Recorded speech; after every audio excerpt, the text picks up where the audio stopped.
बहुत से स्टूडेंट हमसे क्वेश्चन क्वेरी करने लग गए हैं कि अगर मैं 10th में एक सब्जेक्ट में अगर फेल हो गया है, 12th में मैं एक सब्जेक्ट में फ़ेल हो गया तो क्या मुझे फ़ेल मान लिया जाएगा, या मेरे नंबर भी बिल्कुल नहीं आए हैं तो फिर मेरा क्या होगा, क्या मुझे 10th के बाद 11th में एडमिशन नहीं मिलेगा, मुझे 10th दोबारा से करनी पड़ेगी, या 12th में अगर मैं एक सब्जेक्ट में रह जाता हूँ तो क्या मुझे 12th दोबारा से करनी पड़ेगी। आखिर में ये प्रोसेस है क्या, और क्या ऐसा हो सकता है कि मैं फ़ेल होने के बाद भी मैं अगली क्लास में एडमिशन ले लूँ या मुझे पास मान लिया जाए। तो इस तरह के बहुत सारे क्वेश्चन और क्वेरीज आपके मन में चल रही होगी, क्योंकि जो स्टूडेंट्स हमारे पास आते हैं पढ़ने के लिए तो उनके मन में भी डाउट और क्वेरी चल रही होती है, जिसको टाइम टू टाइम हम उनके साथ काउंसलिंग कर रहे होते हैं।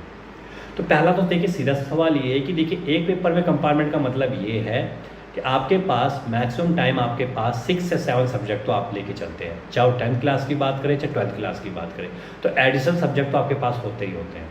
तो बोर्ड का एक रूल है, चाहे सीबीएसई बोर्ड है अदर स्टेट बोर्ड हो, उनका एक रूल माना जाता है कि आपको टॉप 5 में पास होना है, जिसके टॉप 5 में आप पास हो। मान के चलिए आपके पास 6 सब्जेक्ट हैं और किसी एक सब्जेक्ट में आपकी कंपार्टमेंट आ गई, लेकिन फिर भी आप 5 सब्जेक्ट में पास हो गए हो, चाहे वो होम साइंस का था या कोई वोकेशनल था या पेंटिंग था, तो उस केस में आपको पास घोषित कर दिया जाएगा, वहाँ पर आपको क्वालिफाइड दिखा दिया जाएगा। अब यहाँ का एक ड्रॉबैक क्या है, इसमें कमी ये है कि देखिए 10th में अगर आप मान के चलिए मैथ में फेल हो गए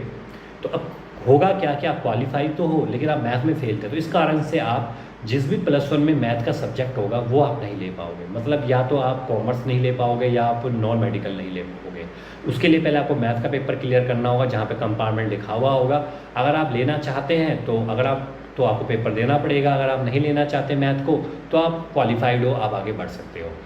सेम यही चीज़ +2 वालों के साथ भी आती है। अगर आप इस सब्जेक्ट में फ़ेल हो गए और आपके एडिशनल के थ्रू आप पास हो गए हो तो जो सब्जेक्ट में आप फेल हुए हो वो सब्जेक्ट का आप अदर कॉलेज में पेपर नहीं ले सकते या वो आप स्ट्रीम नहीं ले सकते, उसके लिए पहले आपको उसको पास करना होगा। लेकिन अगर आपको आर्ट्स स्ट्रीम लेनी है और उसमें मैथ और साइंस का कोई रोल ही नहीं है तो आप क्वालिफाइड हो, आप सीधा पास हो सकते हो। तो घबराने की कोई ज़रूरत नहीं है। अगर एक पेपर में कंपार्टमेंट भी अगर आपकी आई है, अगर आप वहाँ पे क्वालिफाई लिखा आ गया, पास लिखा हुआ आ गया, तो वो सर्टिफिकेट आपका वैलिड है, आप कहीं भी जाकर उस सर्टिफिकेट को चला सकते हैं, कहीं भी आप एडमिशन ले सकते हैं। लेकिन अगर आप उस सब्जेक्ट से रिलेटेड कोई आगे कोर्स करना चाहते हैं, जॉब करना चाहते हैं, कोई स्ट्रीम ऐसी है जिसमें सब्जेक्ट की डिमांड की गई है, तो फिर आपको वो कंपार्टमेंट का पेपर पास करना पड़ेगा, क्लियर करना पड़ेगा, तो ही फिर आप आगे प्रोसेस में बढ़ सकते हैं।